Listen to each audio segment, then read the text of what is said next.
Hello guys, kumusta na po kayo? Welcome back po ulit sa Lutong Pinoy sa Amerika. And for today's video po, tayo po ay magluluto ng seafoods paella or paella. Nagmamadali lang po ako kasi may bisita po ako ngayon. So, ito po yung mga kailangan nating sangkap. Hindi ko na po isa-isahin. Paki-check nyo na lang po sa description below. Okay? Yan. Magsimula na po tayo guys. Igisa na po natin itong ating seafoods paella. So, ngayon po nagpapainit tayo nitong malapad na pan. Diyan po natin lulutuin yung ating paella. So maglagay na po tayo ng mantika. Susulat ko na lang po sa description below lahat po naman kailangan po nating sangkap, okay? So ngayon lagay natin yung ating bawang. Tapos lagay natin yung ating sibuyas. Tapos lagay natin yung ating manok.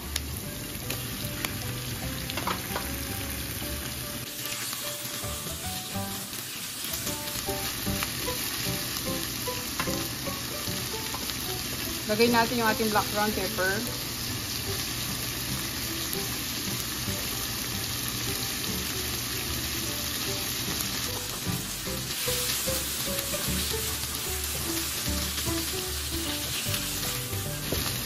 Lagyan natin ng konting asin yung ating chicken.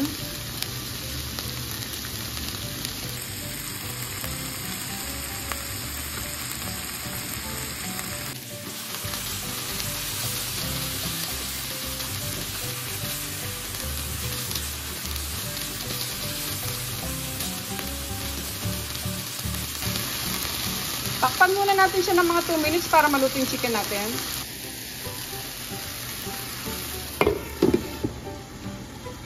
Tanggalin na natin. Lagyan na natin yung ating red bell pepper.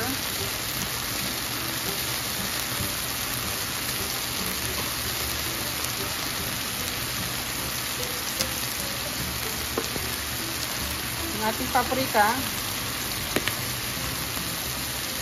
At maglagay na tayo ng tomato paste.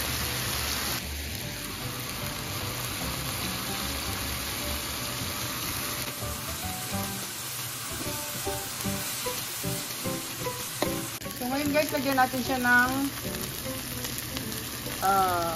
chicken bouillon.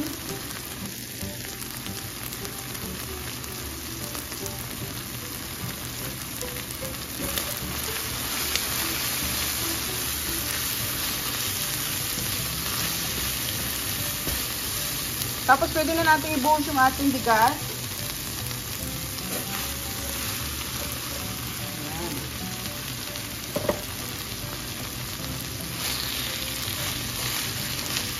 Sasaing natin itong bigas dito guys.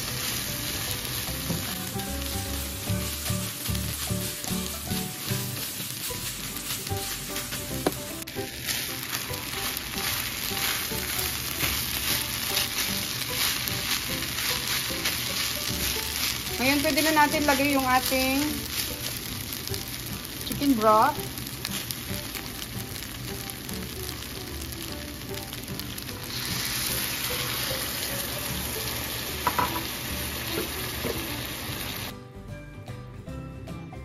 Tatakpan natin to at pakukuluan natin hanggang sa maluto yung bigas natin.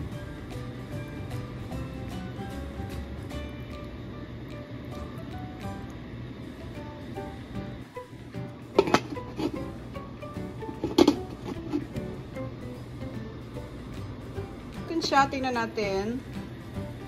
Yan. Pag medyo naluluto na yung ating bigas, pwede na natin ilagay yung ating mga seafoods. Hihinaan lang natin yung apoy. Tapos ipatong na natin itong ating mga seafoods.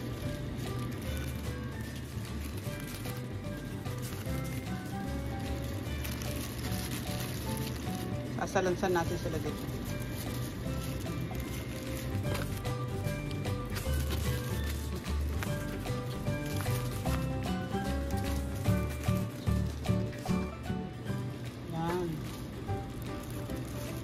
Natin ang isa dito. Tapos ibabalik natin yung takip guys para maluto pa yung bigas natin tsaka yung ating mga seafoods. Maglalagay lang ako ng asin para hindi sila matabang. Balik natin yung takip.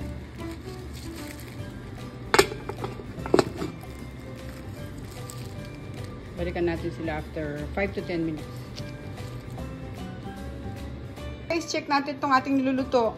Ang suggestion ko lang sa inyo, kasi ako medyo nahirapan ako dahil itong takip niya, hindi siya tugma dito sa ating kawali. Dapat maghanap kayo yung talagang tugma. Kasi yung steam ng ating seafoods, mapupunta siya sa kanin. So, ayan na sila, oh. Oh, sarap. Lagyan lang natin yung parsley sa taas.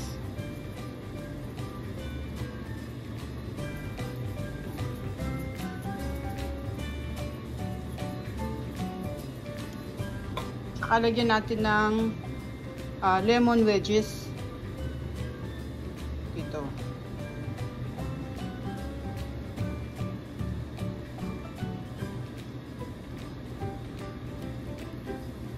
Lagyan natin sila ng lemon dyan. Kasi ang paella, nilalagyan talaga nila ng lemon para sa seafoods.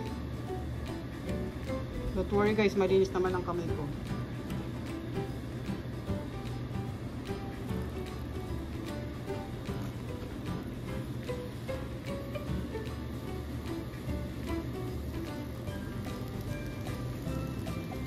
So okay guys, luto na tong ating paella. Maraming salamat ulit sa panonood. Pasensya na kayo, medyo nagmamadali lang kasi may bisita kami ngayon. At least naituro ko sa inyo kung paano ko magluto ng seafoods paella. Ingat po tayong lahat guys. Thank you so much for watching. God bless po. Sa ulitin po, magkita-kita ulit tayo sa aming susunod na video. Thank you so much guys. Ito na po ang ating seafoods paella.